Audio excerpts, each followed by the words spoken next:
University. You know, I was a dean for 25 years at USC and taught poetry classes there, and I'm still teaching Charles University every summer for 20 years in Prague.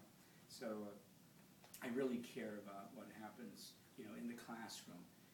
But I never stopped there. I always took my poetry to the world. It was very important that I went across borders. So that's part of who I am. And I love, as most of you heard that one line that I gave about Mahatma Gandhi was asked by a critic, what do you think of Western civilization? And he said, I think it would be a good idea. And it led me to write quite a bit about how it is that cultures do have this idea of disintegrating, devoluting many times, you know, devolution rather than evolution, and that basically language does the same and communication does the same. So I still remember one of the best examples was, and it was mentioned the other day in the introduction, you know, when we went to Moscow and we read for Gorbachev.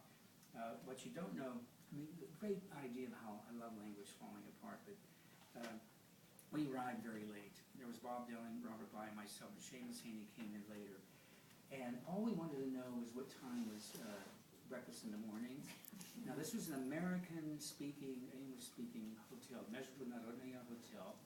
And we went down to the, to the main desk, and I was the one that was speaking. And I said, what time is breakfast in the morning? This is the true definition of apparatchik. You know, the one that has a lot of power, little jobs with a lot of power. What time is breakfast in the morning? And she looked up at me and I continued writing. And I said, excuse me, what time is breakfast in the morning? And she looked up at me again and continued writing. And I went, in my worst Russian, you know, какой час будем есть рано? And in perfect English, she says, it is not my job to tell you, it is hers. And we both looked at her and she said, 8 o'clock. And that was that. And we began laughing, and of course they looked at us and went right down to their work. And this was a true definition of apparatchik, the little powers. But language, I remember coming home, my sister had told my Czechoslovakian babushka mother that I was studying for my doctorate. But what did she hear? I was studying to be a doctor.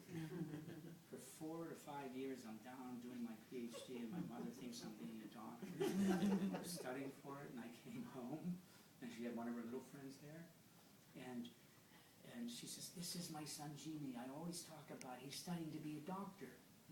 And I heard it for the first time, what she said.